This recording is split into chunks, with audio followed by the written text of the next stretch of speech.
তারা ভালো মানুষের জীবন যাপন করতে পারবে। তাহলে কি করতে হবে? সকাম কর্ম আর নিষ্কাম কর্ম।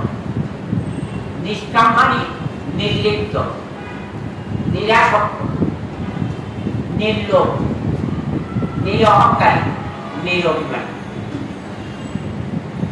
মাটি যেমন এই যে আমাদেরকে সবাই বসতে দিয়েছে, সুযোগ করে দিয়েছে, এখানে কিন্তু পার্থক্য নেই। মাটি, আমার দেহটা হচ্ছে মাটি, মাটির দেহ মাটি হবে, ভবের কেলা শান্ত হবে। তাহলে আমরা বড় সংসারে জন্মগ্রহণ করেছি, তাহলে যদি নিষ্কাম কর্ম করতে না পারি তাহলে সেবা করা যাবে না, পরের উপকার করা যাবে না, পরের কল্যাণ কামনা করা যাবে না, সুবুদ্ধি সুপরামর্শ দিয়ে সৎপথে টেনে আনা যাবে না। সৎসঙ্গে সর্ববাস, অসৎসঙ্গে সর্বনাশ। প্রকৃতি কিন্তু প্রাণী জগতের জীবনটা দান করছে, রক্ষা করছে। কোনদিন আমরা চিন্তা করি, যেমন আমি সৃষ্টির শ্রেষ্ঠ জীব নররূপী নারায়ণ, দুর্লভ মানব জীবন পেয়েছি, কিন্তু আমার জীবনটা বাঁচাবে কে? কেউ কোনদিন চিন্তা করি? হয়তো বলতে পারেন আমার মা বাবা জন্ম দিয়েছে, মাতার ফাদার আমাদেরকে বরণ জন্ম দিয়েছে, কিন্তু মা বাবা আমার জীবন বাঁচাতে পারবে না, আপনাদের জীবন বাঁচাতে পারবে না। কোনদিন চিন্তা করেছেন? মা বাবা খিদে ফেলে উৎকৃষ্ট রসযুক্ত খাবার দিয়ে পূজা নিবারণ করতে পারে, জীবন বাঁচাতে পারে না। জীবন বাঁচাবে কে? তাহলে এখন বলেন, জীবনটা যদি না বাঁচে এনলাইটেনমেন্ট হতে পারবেন না, আলোকিত জীবনের অধিকারী হতে পারবেন। আলোকিত জীবনের অধিকারী না হলে আপনারা এত বড় বড় পদমর্যাদা কেমন সার্ভিসটা পেতেন না, বলেন। তাহলে প্রথম আলোকিত জীবন, তারপরে প্রতিষ্ঠিত জীবন, তারপরে হচ্ছে কর্মময় জীবন।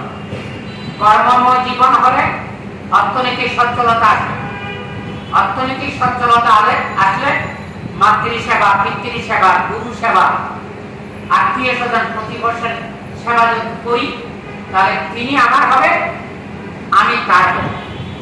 তখন এক এবং অভিন্ন হবে।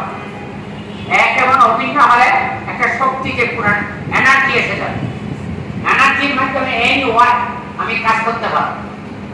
তাহলে কাজটা সকাম তো আছে, সকামের মানুষ ঘর বাড়ি টাকা পয়সা গাড়ি বাড়ি হচ্ছে, কিন্তু এগুলি আপনাকে মানসিক সুখী করছে না, বুদ্ধ জীবনের আনন্দ দিচ্ছে, কেমন সাময়িকভাবে তৃপ্তি দান করছে। কিন্তু আপনি যদি আগ্রাবাদ হোটেলে যান, কতটুকু খাবেন বলে না, তাতেও লিমিটেশন আছে, কেমন কফি বিরিয়ানি কোরমা যা খান না কেন তাতেও একটা লিমিট আছে, বলেন। কিন্তু এই লিমিট জীবনের মধ্যে দিয়ে আমাদের এত বেশি চাহিদা, এত বেশি আকাঙ্ক্ষা, কিছুতেই আপনি সন্তুষ্ট হতে পারছেন, সন্তুষ্ট হতে না পারলে সুখী হতে পারছেন, সুখী হতে না পারলে শান্তি বিরাজ করছে না। তখন অনেক লোকে বলে এত সম্পদ কার জন্য, এত কিছু করলাম, ছেলে মেয়ে স্বামী স্ত্রী আত্মীয় স্বজনকে, কেউ তো কারো পাশে দাঁড়াচ্ছে না। কারণ যতক্ষণ দিয়েছেন ততক্ষণ আনন্দিত হয়েছে, গর্ব করেছে, অহংকার করেছে, কিন্তু যেই মুহূর্তে আপনি দিতে পারেননি তখন আপনার সাথে দূরত্ব সৃষ্টি হয়ে গেছে। তাহলে ক্লোজ ফ্রেন্ড হতে পারেনি। বন্ধু মানে শুধু সুযোগ সুবিধা নেওয়া নয়, বন্ধু হচ্ছে দুঃসময়ে পাশে দাঁড়িয়ে তাকে রক্ষা করা শুধু নয়, তার সমস্যার সমাধানে, যেমন যত রকমের প্রবলেম হোক না কেন সেটা যদি আপনি বুদ্ধি বিবেচনা দিয়ে প্রবলেম সলভ করেন তখন আপনি হবেন কি বন্ধু, প্রকৃত বন্ধু। আবার বন্ধুর মধ্যে কি আছে? কল্যাণ মিত্র। কল্যাণ মিত্র কে? যিনি সিরাজুল্লাহ নাটক শুনেছেন কিনা জানি না, বিপদের সময়ে পাশে এসে দাঁড়িয়ে সুবুদ্ধি সুপরামর্শ দিয়ে বিপর্যয়গ্রস্ত ব্যক্তি উদ্ধারের ক্ষেত্রে যিনি গুরুত্বপূর্ণ ভূমিকা পালন করেন, তিনি শুধু উপকারী নয়, পরম উপকারী, পরম উপকারী নয়, পরম কল্যাণী। তাই আজকে আমি মনে করি শ্রীলঙ্কান হোক, থাইল্যান্ড হোক, বার্মার হোক, বাংলাদেশি হোক, আমাকে ভেরিফাই করতে ম্যান টু ম্যান, কেমন মানুষ হিসাবে আমরা একসাথে কাজ করেছি, বুদ্ধি পরামর্শ নিয়েছি। যারা ব্যবসা করছেন তাদেরকে আমরা কি করেছি, শ্রম দিয়েছি, মেধা দিয়েছি, অভিজ্ঞতা দিয়েছি, কর্মক্ষমতা দিয়ে অর্থনৈতিকভাবে সচ্ছলতা এনে দিয়েছি।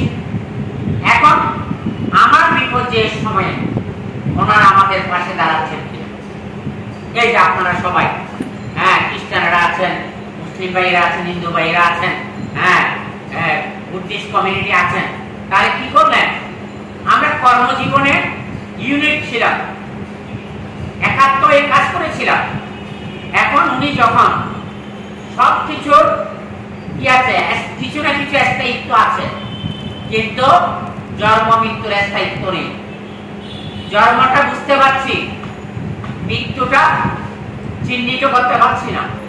তাই যে কোনো সময়, সকালে, দুপুরে, রাত্রে, কেমন গুলিবিদ্ধ হয়ে, অ্যাক্সিডেন্ট হয়ে যে কোনো সময় মৃত্যু হতে পারে। তা আমরা সব ক্ষেত্রে সজাগ থাকি, মৃত্যুর ব্যাপারে সজাগ থাকি না। সবকিছুর জন্য আমরা সময় বের করি, কেমন, কিন্তু মৃত্যুকে জানার জন্য, হ্যাঁ, আমরা কেউ